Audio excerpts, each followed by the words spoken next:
사무엘하 13장입니다. 죄송합니다. 9장입니다. 사무엘하 9장입니다.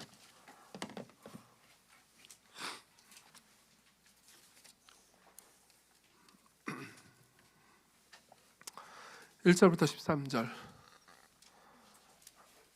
말씀을 여러분들에게 읽어드리겠습니다. 사무엘하 9장 1절부터 13절 말씀입니다. 하나님의 말씀을 들으십시오. 다윗이 이르되 사울의 집에 아직도 남은 사람이 있느냐? 내가 요나단으로 말미암아 그 사람에게 은총을 베풀리라 하니라. 사울의 집에는 종 한 사람이 있으니 그의 이름은 시바라. 그를 다윗의 앞으로 부르매 왕이 그에게 말하되 네가 시바냐 하니 이르되 당신의 종이니이다 하니라. 왕이 이르되 사울의 집에 아직도 남은 사람이 없느냐? 내가 그 사람에게 하나님의 은총을 베풀고자 하노라 하니 시바가 왕께 아뢰되 요나단의 아들 하나가 있는데 다리 저는 자니이다 하니라. 왕이 그에게 말하되 그가 어디 있느냐 하니 시바가 왕께 아뢰되 로드발 암미엘의 아들 마길의 집에 있나이다 하니라. 다윗 왕이 사람을 보내어 로드발 암미엘의 아들 마길의 집에서 그를 데려오니 사울의 손자 요나단의 아들 무비보셋이 다윗에게 나와 그 앞에 엎드려 절하매 다윗이 이르되 무비보셋이여 하니 그가 이르기를 보소서 당신의 종이니이다. 다윗이 그에게 이르되 무서워하지 말라. 내가 반드시 네 아버지 요나단으로 말미암아 내게 은총을 베풀리라. 내가 네 할아버지 사울의 모든 밭을 다 내게 도로 주겠고 또 너는 항상 내 상에서 떡을 먹을지니라 하니 그가 절하 이르되 이 종이 무엇이기에 왕께서 죽은 개 같은 나를 돌아보시나이까 하니라.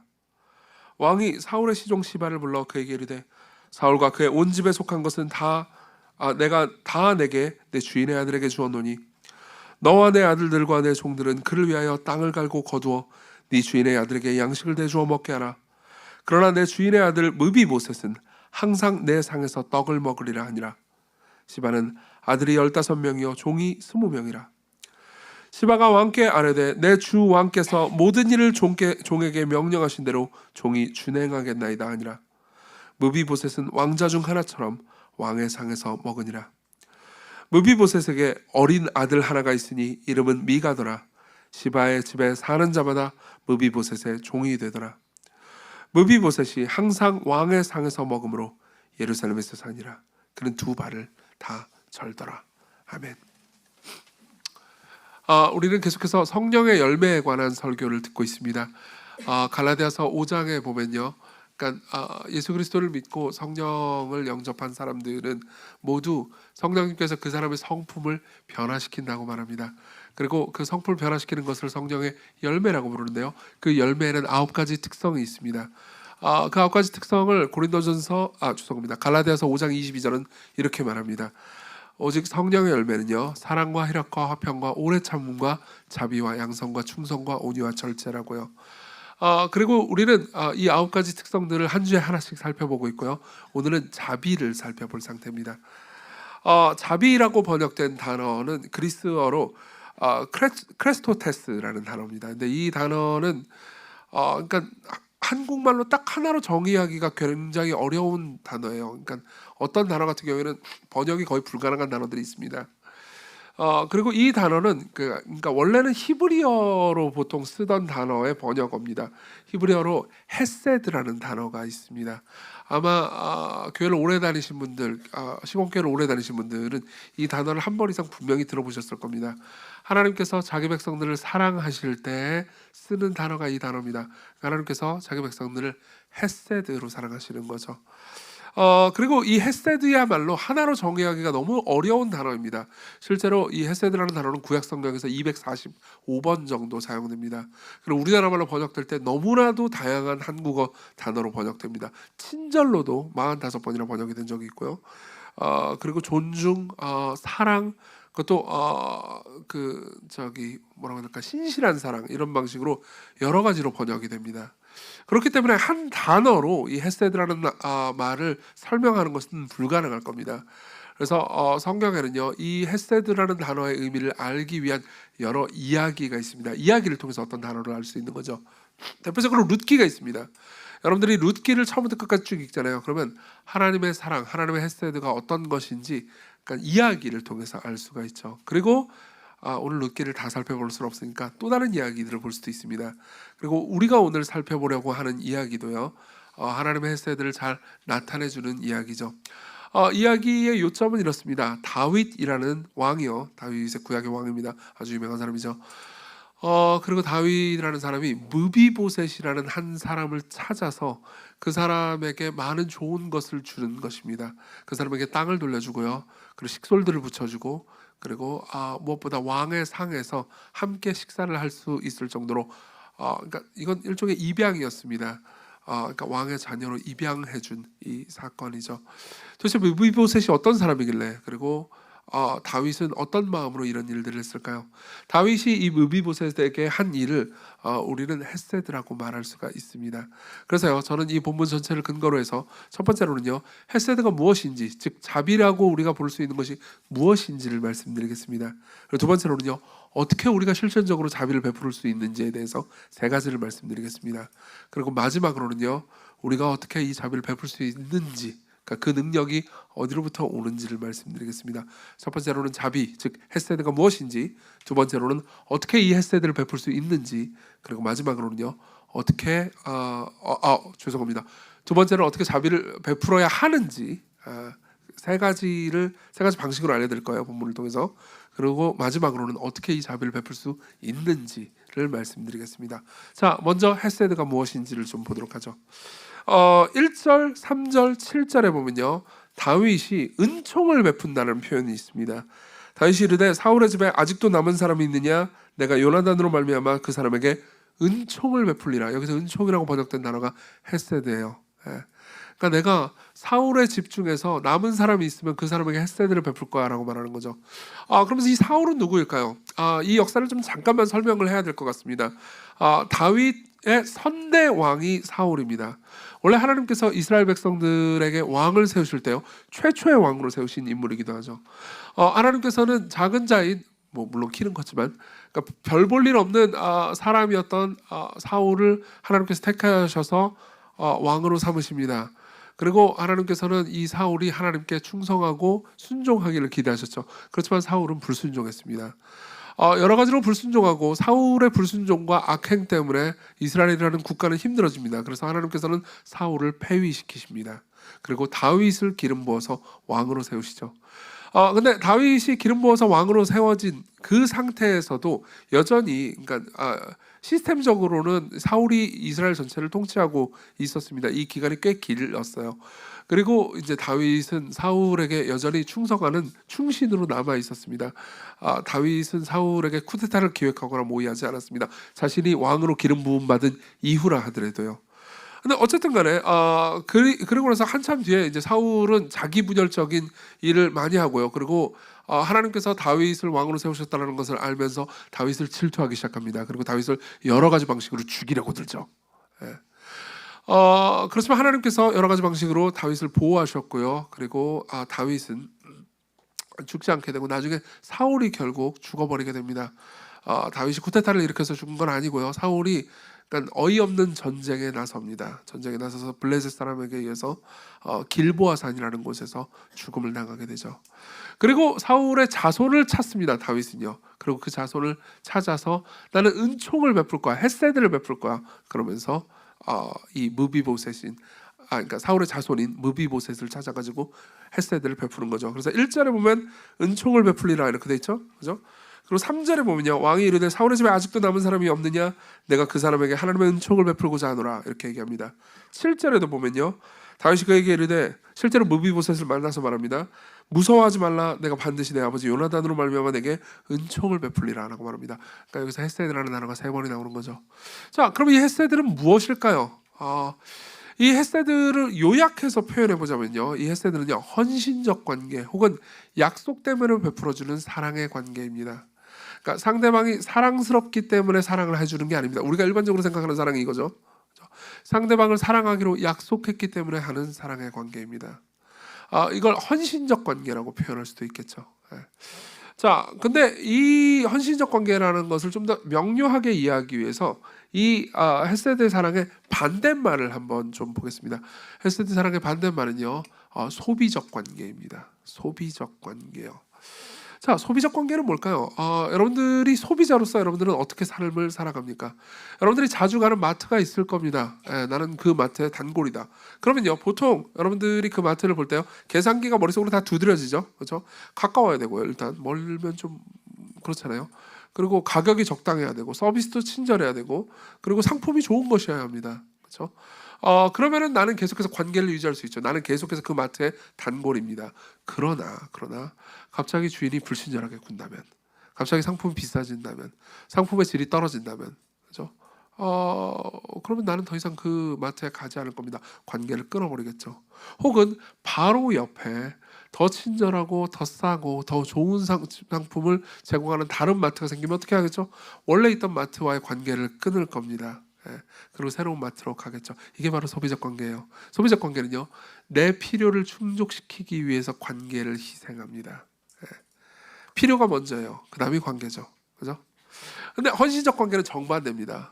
헌신적 관계는요, 죄송합니다, 상대방의 필요를 채우기 위해서 관계를 계속해서 유지합니다. 바꿔서 표현해 볼게요. 관계를 위해서 내 필요를 희생시켜요. 소비적 관계는 내 필요를 위해서 관계를 희생시킵니다. 그렇지만 헌신적 관계는요, 관계를 위해서 내 필요를 희생시키는 겁니다. 끝까지 사랑해요.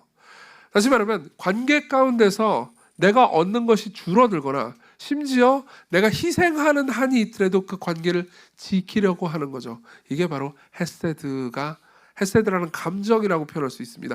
이 헤세드라는 감정이 가지고 있는 행동하는 방식인 거죠. 이게 하나님께서 우리에게 베푸시는 사랑의 방식입니다. 사실 저는 소비적인 관계나 혹은 소비사회에서의 행동 패턴을 전부 다 정죄하고 싶은 것이 아닙니다. 여러분들은 지금 자본주의 사회에서 살고 있고요, 우리는 고도의 소비사회에서 살고 있죠. 그것이 꼭 나쁜 건 아닙니다. 왜냐하면 소비사회에 살고 있기 때문에 사람들은 더 기술을 발전시키고 더 좋은 것을 우리에게 보세요. 시장은 좋은 서비스와 좋은 가격에 좋은 것들을 우리에게 많이 제공해주고 있잖아요. 여러분들은 그 모든 것들을 누리고 있습니다. 그렇기 때문에 저는 소비 사회를 비난하거나 혹은 소비적 관계 모든 것들을 다 비난하고 싶지는 않습니다. 하지만 많은 심리학자들과 사회학자들과 철학자들이 걱정하는 지점이 있습니다. 그러니까 우리가 보통 상점이나 여러 가지 물품을 살 때 가지고 있는 그 소비적인 관계 있잖아요. 이게 다른 인간관계나 다른 지적인 관계에도 똑같이 적용되도록 우리가 훈련되고 있다는 겁니다. 여러분들은 어렸을 때부터 나고 자라면서 계속해서 무언가를 소비하는 데 너무너무 익숙해져 있습니다. 사실 지금은요, 거의 인생에서 있어서 최고봉일 겁니다. 아마도 대다수는요. 여러분들 핸드폰만 들잖아요. 그럼 계속해서 여러분들은 소비합니다.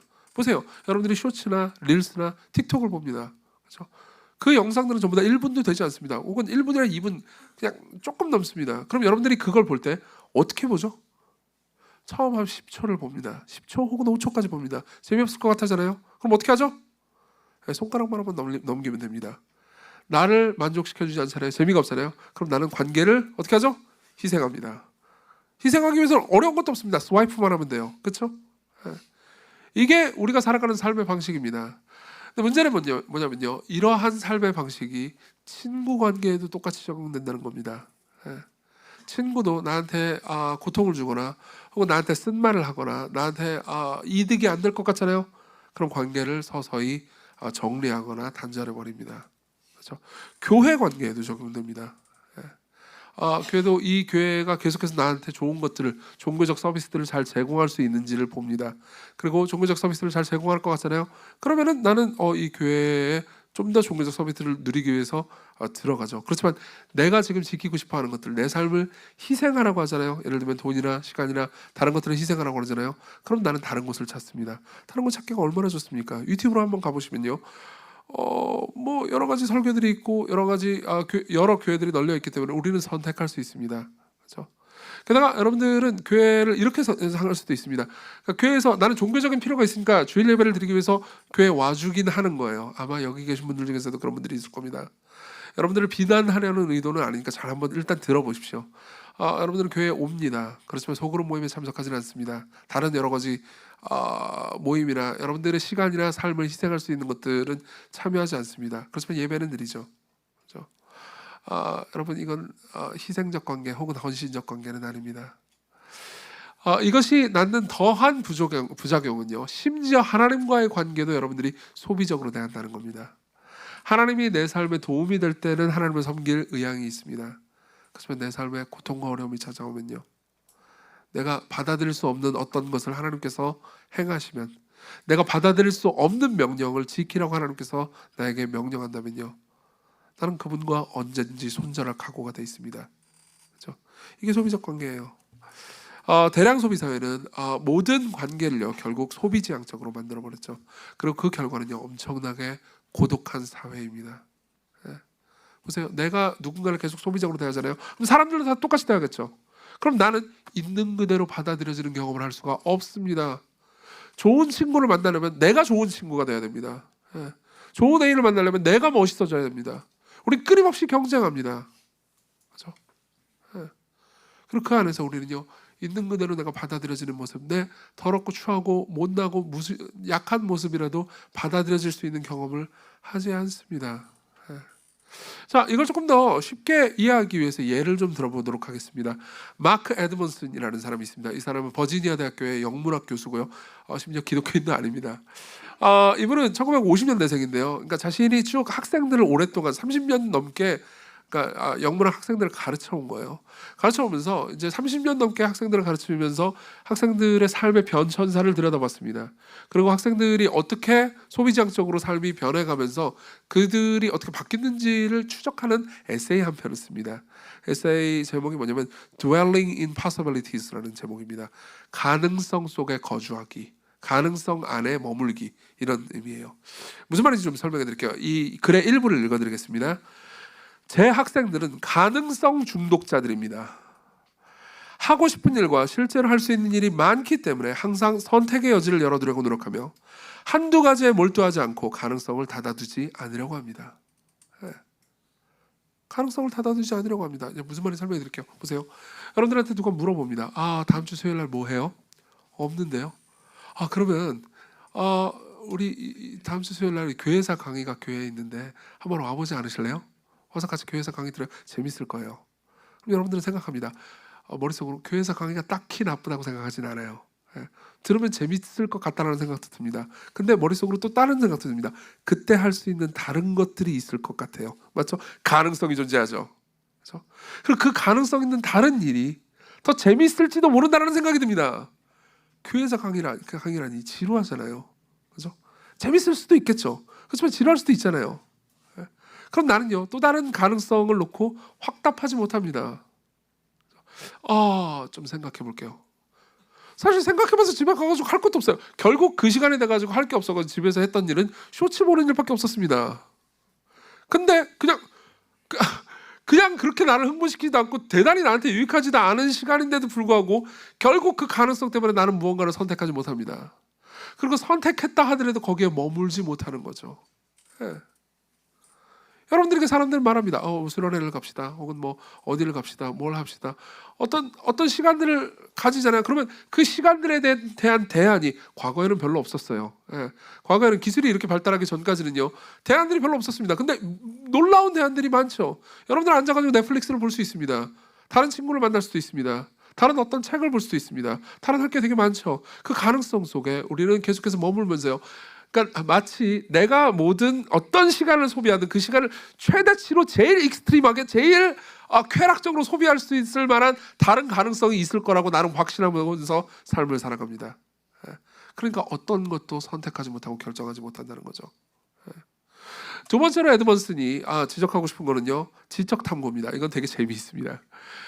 에드먼슨은 지적으로 아주 훌륭한 사람이고요. 영문학 교수이기 때문에 영문학뿐만 아니라 철학이나 심리학이나 다른 문학에도 능한 사람입니다. 그렇기 때문에 강의를 할 때 여러 철학이나 심리학이나 이런 것들을 인용하면서 이야기를 하겠죠. 그럼 학생들이 에드먼슨한테 찾아온다고 합니다. 제가 프로이트를 공부해야 되나요? 프로이트를 공부하면 좋습니다. 프로이트가 다 맞는 건 아니지만 프로이트는 여러 가지 좋은 통찰을 제공했거든요. 그럼 교수님 저한테 프로이트에 대해서 1시간 내로 요약해 주세요. 이게 무슨 말인지 이해되세요? 사람들은 다 이런 식으로 모든 것들을 소비한다는 거죠. 프로이트에 대해서 1시간 내로 요약해 주세요. 아니 프로이트에 대해서 빨리 이해할 수 있는 50페이지 이내짜리 짧은 책 같은 건 없나요? 그럼 항상 에드먼슨은 이렇게 얘기합니다. 그런 식으로 프로이트를 할 수 없어요. 읽어드리죠. 그들의 책을 한두 권 정도는 처음부터 끝까지 두꺼운 책을 다 읽어야 합니다. 그렇게 하지 않으면 한 아이디어에서 다른 아이디어로, 한 블로그 게시물에서 다른 블로그 게시물로, 한 비디오 클립에서 다른 비디오 클립으로 쉽게 미끄러질 뿐 그들이 당신에게 무엇을 말해야 하는지 결코 알 수 없을 것입니다. 당신은 결코 그들의 입장이 되어볼 수 없을 겁니다.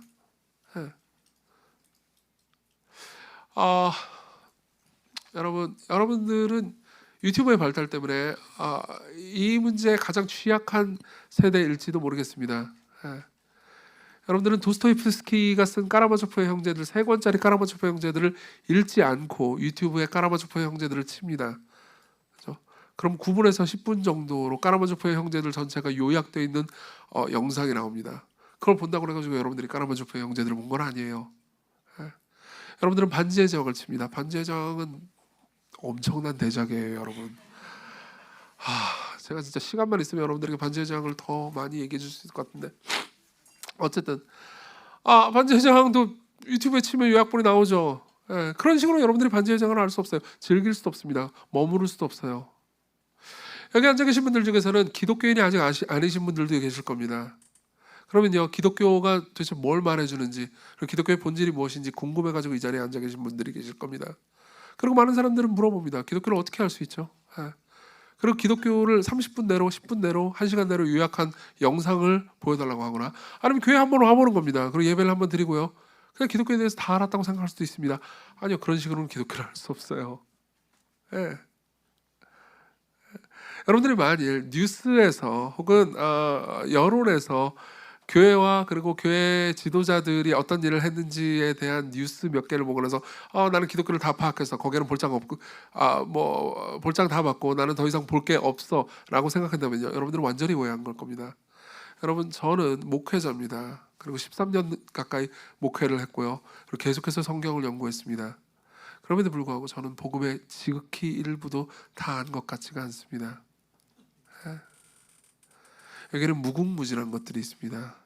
하나님은 무한하신 분이고요, 여러분들은 깊이 빠져들 필요가 있습니다. 에드먼슨이 지적하는 또 한 가지 세 번째 특징이 있습니다. 세 번째 특징은요, 결국 사람들은요 관계마저도 소비적으로 하게 된다는 거죠. 관계자마저도 다른 만남의 가능성을 닫아두려고 하지 않는다는 겁니다. 내가 누군가를 만나잖아요. 누군가를 사귀고 있습니다. 근데 사귀고 있는 중에도 이 사람보다 더 나은 괜찮은 다른 사람을 만날 수 있지 않을까라는 마음이 나한테 떠나지 않는다는 거죠. 1부 예배 때도 얘기했는데요, 2부 때도 안 할 수가 없네요. 보세요. 2부 예배는 청년들이 많죠. 뭐 장년들도 좀 계시지만 저는 이런 이야기들을 꽤 들었습니다. 제가 시건교회로 옮긴 이유에 대해서 이렇게 얘기해 준 분들을 정지하는 거 아니니까 그냥 들어보십시오. 편안하게 들어보세요. 옮긴 이유에 대해서 이렇게 이런저런 이야기를 하다가 이런 이야기를 들은 적들이 있습니다. 제가 원래 다녔던 교회는 교인들이 너무 적었어요. 청년들은 더 적었죠. 4명, 5명, 10명, 20명 정도밖에 되지 않았어요. 그리고 거기서 내 배우 적감을 찾기란 너무너무 어려운 일이었습니다. 근데 시건교회를 한번 생각해 봅시다. 시건교회는 청년들이 수백 명이 넘습니다. 우리 교회 규모 자체가 그렇게 크지는 않지만 청년들로 가득하기 때문에 사실 우리 교회는 거의 수천 명 교회 청년부와 맞먹을 정도의 청년부를 가지고 있습니다. 여러분들이 청년이잖아요. 그럼 여러분들은 대형 교회를 다니고 있는 중이에요. 그렇죠? 자, 10수명 혹은 20명 정도 청년부에 있다가 이제 시건교회로 왔습니다. 수백 명이 있죠. 그렇죠? 그러면요, 너무 많은 사람들이 있잖아요. 다양성이 여긴 보장이 됩니다. 그죠? 그러면 여러분들은 여기서 더 많은, 더 좋은 제 배우 작감을 찾을 수 있을까요? 제가 지금까지 관찰해 본 결과로는 보세요. 시건교회는 10명에서 출발했단 말이에요. 10명에서 여기까지 성장해 가는 과정 중에서 소형교회부터 지금 청년부만 치면 초대형 교회를 본 거란 말이에요. 제가 지금까지 관찰해 본 결과로는 이렇습니다. 큰 교회는요, 이런 특징을 가지고 있습니다. 제일 매력적인 이성과 제일 매력적인 여성과 제일 매력적인 남성이 서로 사랑합니다. 나머지 모든 사람들은요, 서로를 미워해요.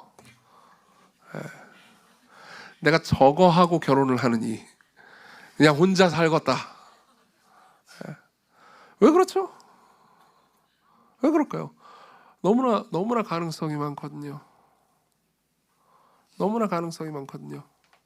심지어 어떤 사람을 만나도 여전히 우리는 가능성을 생각합니다. 결혼을 했는데도 여전히 다른 가능성을 생각합니다. 그러니까 이혼할 수 있는 거예요. 그건 헤세드가 아닙니다. 헤세드는요, 오히려 서로 약속했기 때문에 끝까지 헌신하겠다라는 다짐입니다. 사랑스럽기 때문에 사랑하겠다라는 게 아니에요. 약속했기 때문에 사랑하겠다는 겁니다. 많은 사람들은 이렇게 얘기해요. 결혼을 해도 안 사랑하면 쓸모없는 거 아닌가? 결혼을 해도 안 사랑하면 그냥 헤어질 수 있는 거 아닌가? 아니요. 진짜 헤세드는 이렇게 말합니다. 상대방이 사랑스럽지 않더라도 내가 약속했기 때문에, 사랑하기로 다짐했기 때문에 끝까지 사랑하겠다고요. 예. 사람들은 이렇게 말합니다. 감정이 사랑을 지킨다고, 감정이 결혼을 지킨다고요. 헤세드는 이렇게 말합니다. 아니, 약속이 결혼을 지킨다고. 아니, 오히려 약속이 사랑을 피어오르게 한다고. 상대방에게 약속했기 때문에, 사랑하기로 결심했기 때문에 끝까지 사랑을 지키겠노라고. 이게 진짜 사랑이에요. 그리고 여러분들은 이 사랑 안에서만 자유로울 수 있어요. 이 사랑 안에서만 상대방에게 계속해서 시험을 받는 것 같은 느낌을 피할 수 있습니다. 벤자민 워필드라는 사람이 있습니다. 이 사람은 19세기의 신학자였고요. 프린스턴 대학교에서 신학을 가르친 사람이었습니다. 이 사람은 당대 최고의 신학자였기 때문에 신학자로서도 명성을 날렸지만 다른 이야기로도 굉장히 유명합니다. 벤자민 워필드는 27살에 애니 피어스 킹캐드라는 여성과 결혼했습니다. 그때 당시 애니는 25살이었어요. 둘은 결혼을 해서 독일로 신혼여행을 갔습니다. 그러고 나서 애니는요, 불행하게도 거기서 번개를 맞습니다. 번개 맞을 가능성이 거의 없잖아요. 번개를 맞아요. 어떻게 됐겠습니까? 장애인이 됐습니다. 그러고 나서 그 이후로 애니는요 39년을 더 삽니다. 장애인으로요. 39년을 살면서 벤자민 워필드는요 끝까지 애니가 죽는 날까지 결혼 생활을 유지했어요. 애니는 늘 절대적인 도움을 필요로 하는 상태였습니다. 그렇기 때문에 2시간 이상 애니를 혼자 내버려 둘 수가 없었어요. 그래서 벤자민 워필드는 학교에서 강의를 하면서 학교에서 삶을 살았습니다. 학교에 집을 요청해서 거기서 삶을 살았어요. 그러면서 2시간 이상 강의를 할 수 없었습니다. 항상 강의를 2시간 이내로 끝내서 아내를 돌보아 주려고 돌아왔어야 했죠. 그렇지 않으면 그녀를 돌볼 수 없었습니다. 그리고 그 가운데서 벤자민 워필드에게는 수많은 다른 가능성들이 있었습니다. 그렇지만 벤자민 워필드는 다른 가능성을 선택하지 않았어요. 내가 이 여자를 사랑하기로, 죽는 날까지 사랑하기로 약속했기 때문에 사랑했죠. 이걸 헤세드라고 불러요. 이걸 헤세드라고 부릅니다. 올해 결혼들 많이 하시더라고요. 저한테 결혼 주례 부탁한 사람들이 많으니까 제가 올해 결혼 주례가 14개가 넘습니다. 15개가 넘습니다. 예. 저한테 결혼 주례 받는 모든 분들이 여기 다 있네요. 다 보이는데요. 주례 받는 모든 분들은요 저한테 이런 질문을 받게 될 겁니다. 정말 죽는 날까지 사랑할 거냐고요. 그럼 여러분들은 결혼식 분위기를 망칠 수 없으니까 말하겠죠. 아멘. 왜냐하면 제가 지금까지 결혼을 했던 60커플 전부 다 아멘이라고 말했거든요. 예. 그게 뭘 의미하는지 아십니까? 헤세드로 서로를 사랑하겠다는 겁니다. 이게 헤세드의 의미예요. 첫 번째로 넘어가죠. 그럼 어떻게 그런 자비, 즉 그런 헤세드를 어떻게 베풀어야 합니까? 3가지 얘기를 해드리겠습니다. 저는 이제 본문을 쭉 따라가면서 설명을 하겠습니다. 첫 번째로 헤세드는 찾아 나섭니다. 찾아 나섭니다. 자 보세요. 1절부터 보겠습니다. 다윗이 이르되 사울의 형 집에 아직도 남은 사람이 있느냐? 내가 요나단으로 말미암아 그 사람에게 은총을 베풀리라. 사울의 집에는 종 한 사람이 있으니 그 이름은 시바라. 그를 다윗의 앞으로 부르매 왕이 그에게 말하되 네가 시바냐? 그러면서 이제 시바하고 대화를 나눕니다. 대화를 나누면서 시바한테 이야기를 하죠. 사울의 집에 남은 사람이 있니? 그러니까 시바가 말합니다. 요나단의 아들 하나가 있습니다. 다리 저는 사람이죠. 요나단의 아들이 있는데 어떻게 할까요? 그러니까 왕이 4절 그에게 말하되 그가 어디 있느냐 하니 시바가 왕께 이르되 로드발 암미엘의 아들 마길의 집에 있습니다. 그러면서 5절에 보면 다윗 왕이 사람을 보내서 그를 데려오죠. 찾습니다. 찾습니다. 1절부터 5절의 내용을 보잖아요. 그러면 우리나라 말로 그냥 쓱 읽으면요, 그냥 시바라는 사람과 다윗 왕이 그냥 잠깐 한순간의 대화를 나눈 것처럼 보입니다. 그렇지만 히브리어 시제를 쭉 따져보잖아요. 그럼 이건 오랜 기간 동안 이루어진 일입니다. 그러니까 찾으려고 노력하는데 계속해서 못 찾다가 끝까지 찾아낸 거예요. 여러분, 이게 헤세드 사랑의 가장 큰 특징입니다. 성경은요 이렇게 말합니다. 하나님께서 우리를요 헤세드의 사랑으로 사랑하셨다고요. 그런 자비로 우리를 대하셨다고요. 여러분, 많은 사람들은 내가 기독교를 선택했다고 생각하지만 실제로 복음을 듣고 이해하고 은혜를 받잖아요. 그러면 모두가 똑같이 이렇게 고백합니다. 요한일서 4장 19절처럼요. 우리가 그분을 사랑함은 그분이 우리를 먼저 사랑하셨기 때문이라고요. 내가 하나님을 찾은 줄 알았는데 하나님께서 나를 먼저 찾으셨습니다. 내가 그분을 사랑한 줄 알았는데 그분이 나를 먼저 사랑했어요.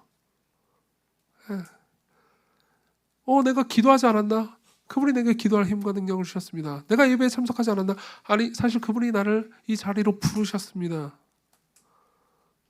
예수께서 누가복음 15장에서 이렇게 말씀하셨어요. 너희 중에 어떤 사람이 양 100마리가 있는데 그 중에 하나를 잃으면 99마리를 들에 두고 그 잃은 것을 찾아내기까지 찾아다니지 아니하겠느냐고요. 예수께서 우리를 찾으셨습니다. 그분이 먼저 우리를 사랑하셨어요. 우리가 그분을 원하지 않았는데 그분이 사람이 돼서 이 땅에 오셨죠. 그리고 이게 우리가 누군가를 헷세드로 사랑한다고 할 때, 헌신적으로 사랑한다고 할 때 우리가 택해야 되는 일입니다. 여러분들이 여기 계신 분들 중에서는 나는 내향형입니다. MBTI 검사하면 늘 I만 나오죠 하는 분들이 있을 겁니다. 그런 분들은요, 먼저 찾아 나서거나 먼저 뭘 하려고 하지 않는 분들일 겁니다. 대다수가 그렇겠죠. 여러분들은 소그룹으로 뭐 한 7, 8명, 10명 이렇게 모이잖아요. 그러면 아무 말도 하지 않는 사람일 수도 있습니다. 남이 말하는 걸 듣기만 하는 사람일 수도 있어요. 나는 내향형입니다. 좋습니다. 그럴 수 있어요. 여러분들이 내향형이라는 게 잘못이라는 게 아닙니다. 그렇지만 여러분들도요, 보통 내향형들이 그러더라고요. 1대1은 얘기 잘하잖아요. 그렇죠? 저는 I지만 그래도 1대1로 하면 얘기 되게 잘해요. 그런 분들 많더라고요. 실제로 그런 분들 만나서 얘기하면 저는 말할 틈도 안 주고 자기 얘기만 계속 하는 분들 본 적이 있습니다. 그럴 수 있죠. 한 명씩 만나세요. 여러분들이 소그룹 사람들 한 명 만나가지고 밥을 먹자고 해보십시오. 먼저 다가가 보십시오. 여기 계신 분들 중에서 기독교인이 아닌 분들도 있을 겁니다. 나는 기독교인도 아니고 새신자니까는 누가 나한테 다가와주기 전까지는 아무 말도 하지 않을 테요. 그럴 필요 없어요. 여러분 어차피 기독교에 관심이 있어서 이 자리에 온 거 아닙니까? 그럼 기독교인을 만나보십시오. 나를 데리고 온 기독교인 말고요. 나를 데리고 온 기독교인 말고 다른 기독교인들을 만나보십시오. 만나서 대화를 나눠보세요. 기독교가 무엇인지 물어보십시오. 그리고 기독교인으로서 정말 당신이 믿고 있는 걸 믿고 있는지 한번 물어보십시오. 상대방은 정직하게 이야기해 줄 겁니다. 대화를 나누고 식사를 하고 이야기를 하고 찾아보십시오. 1부 예배 때 말고 2부 예배 때 그렇게 많지는 않겠지만 여기도 결혼한 분들이 있을 겁니다. 대체로 신혼부부들이 많이 참석하시는 걸로 알고 있는데요. 부부들 중에서는 분명히 이런 분들도 있을 겁니다. 부부가 아니고 연인끼리도 이런 분들이 있을 거예요. 항상 교회 오잖아요. 교회 올 때 부부끼리 보통 교회 오잖아요. 그렇죠? 오면은 같이 운전해가지고 오는 차 아니라 혹은 지하철 아니라 이런 곳에서 부부싸움을 하면서 혹은 싸움을 하면서 오는 커플들이 있어요. 네. 그런 분들이 있을 겁니다. 분명히 예배를 하면 한 커플은 무조건 얻어 걸리게 돼 있어요. 그런 분들이 분명히 계실 건데 그런 분들에 대해서 제가 말씀을 드릴게요. 보세요. 그런 분들이 여기 계시다면 지금까지의 설교를 하나도 못 들으셨을 겁니다. 저희 무슨 소리 하는 거예요. 그러면서 계속 머릿속으로는 이제 싸운 거에 대해서 분노하고 계실 거예요. 그거 가지고 뭐라고 하지 않겠습니다. 근데 지금부터는 잘 들어주세요. 먼저 화해하자고 요청해 보십시오. 캐세드예요. 먼저 말을 거는 겁니다. 자존심 상하죠. 압니다. 먼저 말을 걸어보십시오. 자, 지금 제가 하는 말을 이정규가 주는 조언으로 받아들이지 말고 하나님의 말씀으로 받아들이십시오. 저는 지금 설교 중입니다. 하나님의 말씀으로 받아들이십시오. 먼저 말을 걸어보세요. 먼저 화해를 요청하십시오. 먼저 전화를 거십시오. 여러분들의 친구들에게도요. 이게 헷세드의 첫 번째 특징이에요. 두 번째로 넘어가죠. 두 번째는요. 헷세드는 적이라 하더라도 사랑합니다. 적이라 하더라도 사랑합니다. 보세요. 6절부터 8절을 보겠습니다. 결국 시바는요 무비보셋을 데리고 옵니다. 그리고 5절부터 볼게요. 제가 다윗 왕이 사람을 보내어 로드발 암미엘의 아들 마길의 집에서 그를 데려오니 사울의 손자 요나단의 아들 무비보셋이 다윗에게 나와 그 앞에 엎드려 절하며 다윗이 이르되 무비보셋이여 하니 그가 이르기를 보소서 당신의 종이니이다. 그러니까 그 다음 어떻게 되어 있습니까? 7절에 다윗이 그에게 이르되 무서워하지 말라. 왜 무서워하지 말라고 말했을까요? 왜 무서워하지 말라고 말했을까요? 이유는 간단합니다. 보세요. 다윗은요 사울의 뒤를 이어서 왕이 됐지만은 다윗은 그러니까 사울에 의해서 지명된 왕은 아니었습니다. 물론 쿠데타도 아니었습니다. 사울이 쓸데없이 전쟁에 나가가지고 그냥 죽었기 때문에 그 뒤를 이어서 왕이 된 거죠. 물론 사울은 다윗이 왕이 되기를 원치 않았습니다. 그리고 어쨌든 정권은 바뀐 겁니다. 근데 고대 세계에서 정권이 바뀌잖아요. 그러면은 그 전임 정권의 가족들을 몰살합니다. 3족을 다 멸해버려요. 그리고 전임 정권에 충성된 신하들 있잖아요. 그 사람들을 또 다 죽입니다. 예. 그것은 당연한 일이었어요. 누구도 이상하게 생각하지 않았습니다. 오히려 사람들은 그것을 긍정적으로 바라보는 사람들도 있었습니다. 왜냐하면 새로운 정권이 들어서잖아요. 그럼 정권이 안정되어야 하잖아요. 그렇죠? 과거엔 그랬습니다. 꼭 과거만 그런 건 아니죠. 요즘도 정권 바뀌면 누구 감옥 가고 뭐 그러잖아요. 뭐 특정 사건을 떠올리지 마세요. 저는 아무것도 몰라요. 전 정치 몰라요. 몰라. 보세요. 그러나 어쨌든 과거나 지금이나 언제나 그러니까 정치적인 적은 숙청하는 법입니다. 그리고 그 정치적인 적 중에서 최강의 적은 뭔지 아세요? 전임 왕의 아들이나 손자입니다. 그리고 무비보셋은 사울의 손자예요. 그죠? 그러면 누군가 얼마든지 이럴 수 있는 겁니다. 다윗 왕에게 불만을 품은 사람이 있을 수 있잖아요. 그 불만을 품은 사람이 이 사울의 손자가 지금도 살아있는데 그를 옹위해서 다시 왕으로 세운 다음에 다윗을 내쫓자. 그러면서 쿠데타를 일으킬 수 있는 겁니다. 명물이 존재하니까요. 그럼 어떻게 하죠? 무비보셋을 죽여야 됩니다. 그런데 무비보셋이요. 새로 이 왕이 된 다윗이 자기를 오라고 했대요. 얼마나 무서웠겠습니까? 이제 난 죽는구나 라고 생각했을 겁니다. 근데 다윗은 뭐라고 그러죠? 무서워하지 말라. 7절. 그에게 그래도 무서워하지 말라. 내가 반드시 내 아버지 요나단으로 말미암아 내게 은총을 베풀리라. 은총을 베풀리라. 보세요. 이것도 성경이 우리에게 어떤 방식으로 사랑했는지를 보여주는 그림입니다. 하나님께서는요, 우리가 원수 될 때 우리를 사랑하셨다고 말합니다. 골로새서 1장 21절. 전에 악한 행실로 멀리 떠나 마음으로 원수가 되었던 너희를 이제는 그의 육체의 죽음으로 말미암아 화목하게 하사 너희를 거룩하고 흠없고 책망할 것이 없는 자로 그 앞에 세우고자 하셨으니. 여러분들이 지난 한 주간 하나님께 죄를 지은 게 있다면요, 사실 여러분들은 하나님의 원수로 행한 겁니다. 하나님을 배신한 겁니다. 그러나 여러분들이 저지른 죄가 여러분들을 향한 그분의 사랑을 줄어들게 만들지 않았습니다. 여러분 보십시오. 소비적 관계는요, 누가 나한테 잘못하잖아요. 그럼 관계를 끊어버립니다. 근데 언약적 사랑은, 헤세드는요, 누가 나한테 잘못하잖아요. 그럼 그 사람을 향한 사랑이 오히려 커집니다. 왜요? 그 사람이 나한테 잘못했는데도 불구하고 계속해서 그 사람과 관계를 맺으려면요, 나는 그 사람을 이전에 사랑한 것보다 더 사랑해야 되죠. 더 참아야 합니다. 그죠? 더 인내해야 합니다. 소비적 사랑은 잘못할 때 사랑이 줄어들지만 헤세드의 사랑은요, 잘못할 때 오히려 사랑이 더 커집니다.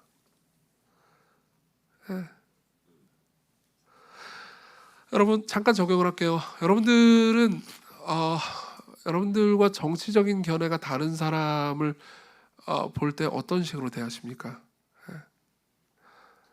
좀 있으면 총선이기 때문에 저는 이런 이야기를 지난주에 잠깐 했죠. 좀 한두 번 더 하게 될 것 같습니다. 여러분들과 정치적인 견해가 다른 사람을 볼 때, 여러분들과 신학적 견해가 다른 사람을 볼 때 여러분들은 어떻게 대하십니까? 만약 여러분들이 그런 이유로 사람들을 가르고 누군가를 차별하잖아요. 그럼 여러분들은요, 정치라는 우상을 숭배하고 있는 것일 수 있습니다. 예수 그리스도의 피로 하나 된 가족인데도 불구하고 정치적 견해가 다르다는 이유로 여러분들이 멀리한다면요, 여러분들은 정치적인 견해나 정치적인 지도자를요, 예수 그리스도보다 더 소중히 여기기 때문에 그런 일을 할 수 있습니다. 그 사람이 적입니까? 사랑하십시오. 여러분들은 파벌을 어떻게 생각합니까? 시간계는 제가 보기에 파벌은 없는 것 같습니다. 그 정도로 헌신적이지 않아서 그런 건지 모르겠는데 어쨌든 파벌은 없어요. 옛날에 우리 교회 찬양팀은 안 그러니까는 뭐 예로 들어도 될 것 같습니다. 우리 교회 찬양팀 멋있죠? MT 잘 갔다 왔어요? 물어보잖아요. 지금 담임 목사님이, 대시광교회 담임 목사님께서 물어보고 계시잖아요. MT 잘 갔다 왔어요? 네, 좋습니다. 맛있는 거 사줄게요. 보세요. 너무 좋아하는 거 아니냐? 옛날에 제가 다녔던 교회는 찬양팀이 좀 핍박을 받았었어요. 그래가지고 막 왜 핍박받았냐면 뭐 약간 그런 게 있었어요. 말씀이 중요하지 찬양이 중요하냐. 제 입장에서 당연히 둘 다 중요한 거 아닌가 생각했는데 막 핍박받고 그러니까는 이제 그들끼리 파벌이 생기고 서로 막 미워하고 뭐 그런 일들도 흔히 있었습니다. 그 역시 다 똑같은 거죠. 만일 물론 우리 교회는 그런 일이 없다라고 알고 있습니다. 저는요. 제가 다 모르는 것들이 있을 수 있겠죠. 여러분들의 마음 가운데 그런 것들이 있다면요, 여러분들은 적을 사랑하는 사람은 아닙니다. 바꿔서 말해볼까요? 여러분들은요, 여러분들이 받은 사랑을 실천하는 사람은 아닌 거죠. 하나님께서는 여러분들이 원수 될 때 여러분들을 사랑하셨습니다. 세 번째 특징입니다. 헷세들은요, 분에 넘칠 정도로 너그럽습니다. 헷세들은요, 분에 넘칠 정도로 너그럽습니다. 보세요. 9절부터 13절을 보죠. 왕이 사울의 시종 시바를 불러 그에게 이르되 사울과 그의 온 집에 속한 것은 내가 다 내 주인의 아들에게 주었노니 너와 내 아들들과 내 종들은 그를 위하여 밭을 갈고 거두어 내 주인의 아들에게 양식을 대주어 먹게 하라. 그러나 내 주인의 아들 무비보셋은 항상 내 상에서 떡을 먹으리라 하니라. 시바는 아들이 15명이요 종이 20명이라. 자, 이게 무슨 말일까요? 다윗은요, 최소한 세 가지를 줍니다. 하나는요, 원래 자기 할아버지 사울에게 속했던 모든 재산을 다 돌려줍니다. 이건 엄청나게 위험한 일이었어요. 이 사람은 쿠데타의 주인공이 될 수도 있는 사람입니다. 무비보셋은요. 근데 그 사람이 쿠데타를 만일 일으키려고 마음 먹는다면은 할 수 있을 만한 재산을 돌려주고 있는 겁니다. 원래 왕이 바뀌잖아요. 그럼 재산은 모두 바뀌는 겁니다. 근데 재산을 그냥 돌려줘요. 그런데다가 시바라는 사람을 종으로 딸려주는데요. 이 사람은 아들이 15명이고 종이 20명입니다. 그러면 충분히 이 사람이 먹고 살고 이 무비보셋을 돌볼 수 있을 만한 사람을 붙여준 겁니다.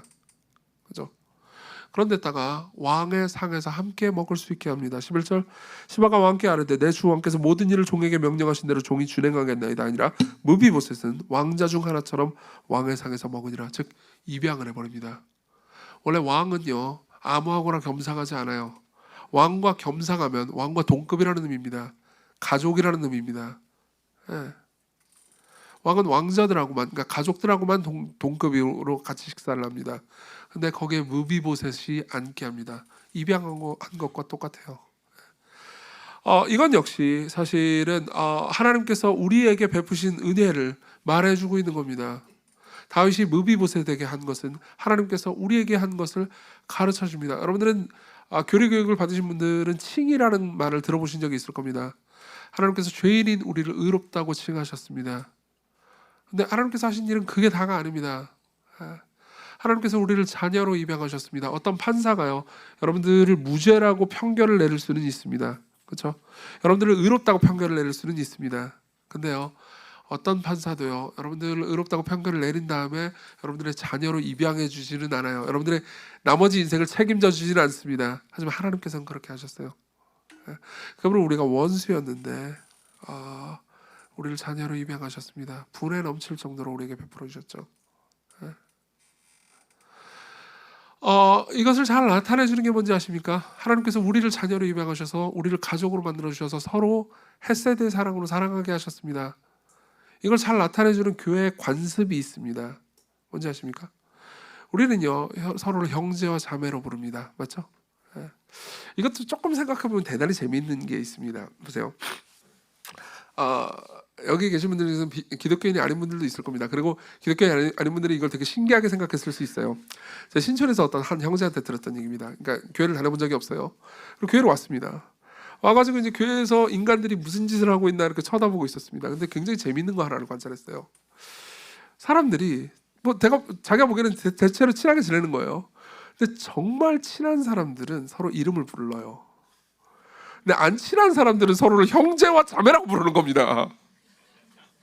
되게 웃기지 않습니까? 이거 되게 이상한 형제, 자매 그러는데 안 친해요. 네. 서로를 이름으로 부르는 사람들은 밥을 먹으러 갑니다. 근데 서로를 형제님이라고 부르는 사람은 절대 밥을 같이 먹지 않아요. 웃기지 않습니까? 네. 보세요. 왜 형제, 왜 자매라고 말하는 걸까요? 히브리서에 보면요, 예수 그리스도가 우리의 맏형, 우리의 장자라고 말합니다. 네. 그분이 우리의 형제가 되셨어요. 그리고 우리가 서로를 형제자매라고 부르는 것은 우리가 서로의 형제자매일 뿐만 아니라 예수 그리스도의 형제자매이기도 하다라는 의미입니다. 여러분들이 형제와 자매라고 부르는 사람이 있다면요, 뭐 당장 엄청나게 오늘부터 가까워질 수는 없겠죠. 하지만 여러분들은 손을 내밀어 볼 수 있습니다. 그를 형제처럼 대해 주십시오.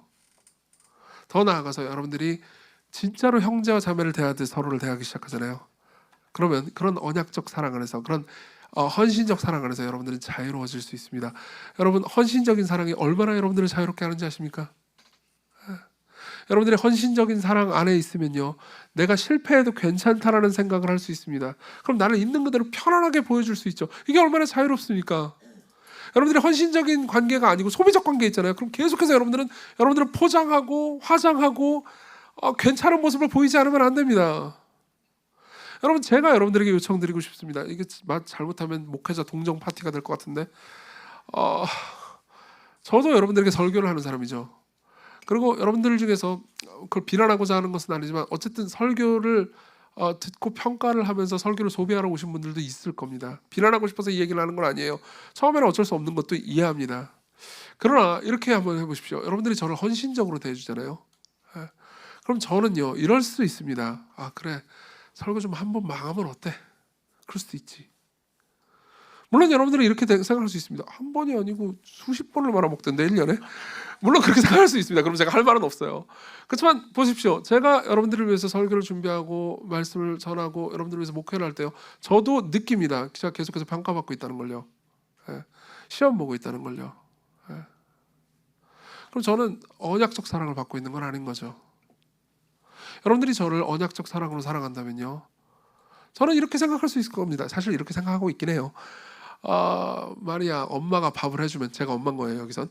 엄마가 밥을 해주면 엄마 밥은 가끔 짜기도 하고, 그죠? 싱겁기도 하고 맛이 없을 수도 있지. 미원 쳐먹어. 라면 스프 넣으면 될 거 아니야. 알아서 적용을 좀 잘해봐. 이렇게 생각할 수도 있잖아요. 그게 꼭 나쁩니까? 나쁘군요. 보세요. 하나님께서 자기 백성들을 가족으로 부르셨다고요. 제가 여러분들에게 자유해진다면 여러분들도 저에게 자유해지겠죠. 그렇죠? 여러분들의 목사가 어떻게 되기를 바랍니까? 여러분들이 잘못하거나 좀 문제 있는 행동을 해도 여러분들의 약점을 보여도 여러분들을 받아주기를 원치 않습니까? 그리고 제가 여러분들을 그렇게 대한다면 여러분들은 자유로워지겠죠. 저를 볼 때. 캐세드예요. 여러분, 서로도 그렇게 대하셔야 됩니다. 그때 여러분들은 이 공동체 안에서 정말로 자유로워져요. 마지막으로 넘어가죠. 어떻게 그렇게 사랑을 할 수 있습니까? 어떻게 그런 헤세드의 자비를 베풀 수 있습니까? 다윗 한번 생각해 봅시다. 다윗은 진짜 엄청나게 위험한 일을 하고 있는 겁니다. 당시에 정치인들이 본다면요, 다윗은 거의 자살행위를 하고 있다고 말했을 겁니다. 왜 그랬을까요? 자신의 정치적인 적의 힘을 키워주고 있는 겁니다. 지금 다윗은 자신을 약하게 만들고 있어요. 게다가 지금 상태에서의 다윗은 정치적인 입지가 그렇게 공고할 때가 아니었어요. 한 2거장 더 가야 다윗의 정치적인 입지가 공고해졌습니다. 아직은 정치적인 입지가 약할 때였어요. 이건 대단히 위험한 일이었습니다. 근데도 불구하고 다윗은 이 일을 합니다. 왜 그랬을까요? 1절과 7절을 보겠습니다. 1절, 다윗이 이르되 사울의 집에 아직도 남은 사람이 있느냐? 내가 요나단으로 말미암아 그 사람에게 은총을 베풀리라. 7절 같이 읽어볼까요? 시작. 다윗이 그에게 이르되 무서워하지 말라. 내가 반드시 내 아버지 요나단으로 말미암아 내게 은총을 베풀리. 여기까지만 볼게요. 보세요. 여기 제일 중요한 말은요, 요나단으로 말미암아입니다. 요나단은 누굴까요? 사울의 아들인 동시에 무비보셋의 아버지였습니다. 왜 요나단으로 말미암아 그 일을 했을까요? 이건 배경 설명이 조금 필요합니다.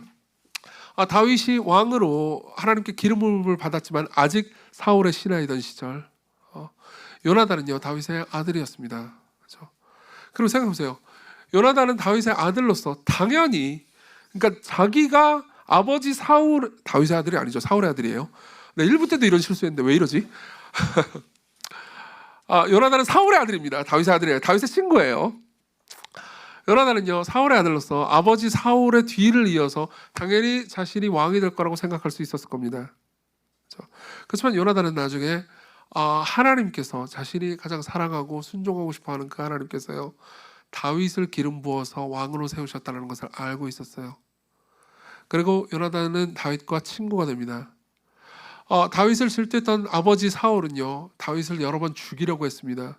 그렇지만 요나단은요, 한편으로는 아버지 사울에게 충성하는 동시에 또 다른 한편으로 다윗을 보호하기 위해서 아버지에게 계속 다윗을 살려달라고 말합니다. 다윗은 잘못한 게 아무것도 없다고요.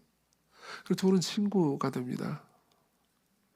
그리고 친구로서 요나단은요, 다윗한테 이렇게 얘기합니다. 나는 네가 기름 부음 받았다는 걸 안다. 하나님께서 널 선택했다는 걸 알아. 그러면서 어떤 일을 하는지 아십니까? 나중에 여러분들이 사무엘상 18장부터 20장을 읽어보십시오. 거기 보면 나오는데요. 18장 4절에 보면 이런 말씀이 있습니다. 요나단이 자기가 입었던 겉옷을 벗어 다윗에게 주었고 자기의 군복과 칼과 활과 띠도 그리하였도다. 이게 무슨 말인지 아세요? 자신의 옷과 무기를 주었다는 게 뭘 의미하는지 아십니까? 자신의 왕위를 포기했다는 겁니다. 나는 내 왕위를 포기했다. 네가 왕이라는 걸, 하나님께서 너를 왕으로 세우셨다는 걸 내가 알고 있어. 그렇기 때문에 나는 너를 존중한다. 이렇게 말한 거죠. 이게 요나단이 다윗에게 주었던 사랑이었습니다. 요나단이 다윗에게 주었던 헤세드였죠. 그리고 다윗과 요나단은요, 약속을 합니다. 요나단이 약속을 하라고 해요. 나는 하나님께서 너를 왕으로 세우실 것을 알아. 그러니까 나한테 이 약속을 꼭 해줘. 그러면서 사무엘상 20장부터 이런 말씀이 있습니다. 들어보십시오. 이건 요나단이 다윗에게 하는 말입니다. 너는 네가 사는 날 동안에 여호와의 인자하심을 나한테 베풀어서, 여기서 인자하심이라고 번역된 단어가 헤세드예요. 인자하심을 나한테 베풀어서 나를 죽지 않게 할 뿐 아니라 여호와께서 너 다윗의 대적을 지면에서 다 끊어버리신 때에도 너는 너의 인자하심을 내 집에서 영원히 끊어버리지 말지니라. 요약하자면요, 이겁니다. 너 나한테 헤세드를 베풀어줘. 그리고 내 집에도 헤세드를 베풀어주렴. 그 이후에 어떻게 된지 아십니까? 요나단은 다윗을 지키기 위해서 굉장히 노력합니다. 그리고 그럼에도 불구하고 다윗과 사울의 관계는 계속해서 악화됩니다. 그리고 사울은요, 쓸데없이 전쟁에 나갑니다. 그리고 절망의 전투에서 길보아산이라는 곳에서요, 사울과 아들 요나단은 아버지 사울을 보위하기 위해서 같이 전쟁에 따라갔죠. 그리고 길보아산 전투에서요, 결국은 다윗을 보호하기 위해서 그 전투에 따라나갔는데 결국 둘 다 죽습니다. 아버지 사울과 요나단은 둘 다 죽죠. 그리고 다윗은 나중에 사울과 요나단이, 특히 요나단이 죽었다는 것을 알고 굉장히 슬퍼하게 됩니다.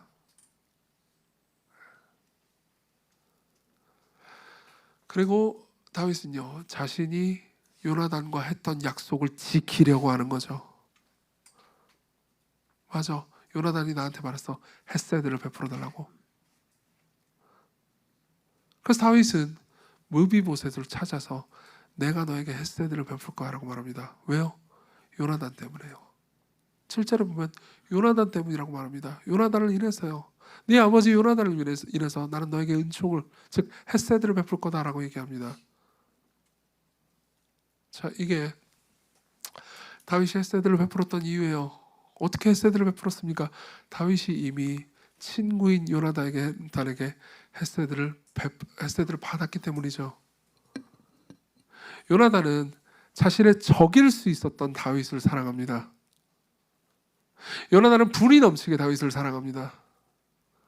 요나단이 실제로 20장부터 내용을 보잖아요. 그럼 요나단이 먼저 다윗을 찾아가서 다윗을 사랑합니다. 다윗은 요나단으로부터 헤세드를 받았습니다. 그리고 그 사랑으로 마음이 차올랐던 다윗은요, 요나단의 아들 무비보셋을요, 자신의 양자로 입양하는 거죠. 보세요. 이게 우리가 이웃에게 헤세드를 베풀 수 있는 힘과 능력입니다. 여러분, 우리에게는요, 요나단보다 더 위대한 친구가 있습니다. 요나단은 다윗을 위해서 자신의 왕위를, 지상의 왕위를 내려놓았죠. 그렇죠? 우리에게는요, 우리를 위해서 하늘 보좌 우편의 영광을 내려놓으시고 이 땅에 오신 우리의 친구가 있습니다. 요나단은요, 다윗을 위해서 길보아산에서 죽임을 당했습니다. 예수 그리스도는요, 우리를 위해서 골고다 언덕에서 죽임을 당하셨죠. 자, 바로 그분이 여러분들을 먼저 찾으셨습니다. 여러분들이 원수일 때 여러분들을 사랑하십니다. 그분의 사랑은 여러분들이 죄를 지을 때 줄어드는 게 아니고 오히려 더 커집니다. 그분이 여러분들을 분에 넘치게 사랑하시죠. 그분이 여러분들에게 말씀하십니다. 이제부터는 너희를 종이라 하지 아니하였나니 종은 주인이 하는 것을 알지 못함이라. 너희를 친구라 하였노니 내가 내 아버지께 들은 것을 다 너에게 알게 하였습니다. 요한복음 15장 15절. 보세요. 놀라운 것은 이것입니다. 요나단이야말로 사실 다윗의 사랑을 받을 자격이 있었죠. 그렇죠? 요나단이 다윗에게 준 사랑은 엄청났습니다. 요나단이야말로 사실은요 모든 재산과 모든 존경과 사랑과 모든 것들을 다 받을 자격이 있었습니다. 만일요 사울만 죽고 다윗이 왕이 되고 요나단은 여전히 살아 있었다고 합시다. 그럼요 다윗은요 요나단에게 모든 걸 주었을 겁니다. 자신을 사랑하는 요나단에게요. 예. 같이 왕위를 하자고 말했을 수도 있을 겁니다. 신하가 된다 하더라도 아랫사람처럼 대하지 않고 친구처럼 있었을 겁니다. 그리고 재산도 다 주고 많은 좋은 것들을 주었습니다. 요나단은 그 모든 것을 받을 자격이 있었어요. 요나단은 다윗에게 선행을 행했으니까요. 그렇지만 요나단은 죽었습니다. 그래서 어떻게 됐습니까? 요나단이 마땅히 받아야 되는 것이 무비보셋에게 전가됐습니다. 자신의 아들에게요. 무비보셋은 잘한 게 아무것도 없었습니다. 잘할 수도 없었죠. 무비보셋은 한 것이 아무것도 없지만 요나단의 공로를 자신이 받습니다. 요나단이 마땅히 받아야 되는 다윗의 상을 자신이 대신 받습니다. 이것이 저와 여러분들에게 주어진 것이라는 것을 알고 계십니까? 우리는 하나님께 죄를 저질렀지만 하나님께서는 우리를 사랑하십니다. 왜요? 우리가 마땅히 받아야 되는 것을 하나님께서 우리에게 주시지 않습니다. 예수 그리스도께서 마땅히 받으셔야 되는 하나님의 사랑을, 예수 그리스도께서 마땅히 받으셔야 되는 하나님의 아들로서 받아야 되는 영원한 사랑을 하나님께서는 우리에게 주십니다. 왜요? 예수님 때문에요. 우리의 친구 예수님 때문에요.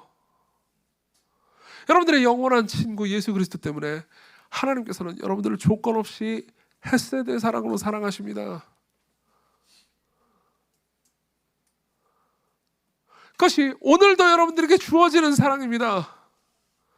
여러분들이 어떤 상황에 있든 간에 지난 한 주 어떤 삶을 살았든지 간에 상관없습니다. 여러분들의 과거가 어떻든지 간에 과거에 어떤 일을 당했든지 아니면 과거에 어떤 일을 했든지 그것은 아무런 상관이 없습니다. 그분이 여러분들의 영원한 친구로 인해서 여러분들의 영원한 친구 예수 그리스도를 통해서 예수 그리스도 때문에 여러분들에게 약속의 사랑을 주십니다. 여러분들이 사랑스럽기 때문에 사랑하는 것이 아니고 사랑스럽다고 여기시고 사랑하십니다. 이 그리스도를 보십시오. 이 여러분들의 위대한 친구를 보십시오. 그러면 여러분들의 친구가 여러분들에게 해주었던 것을 여러분들도 여러분들의 다른 친구들에게 해주고 싶으실 겁니다. 그리스도께로 오십시오. 우리 같이 기도합시다.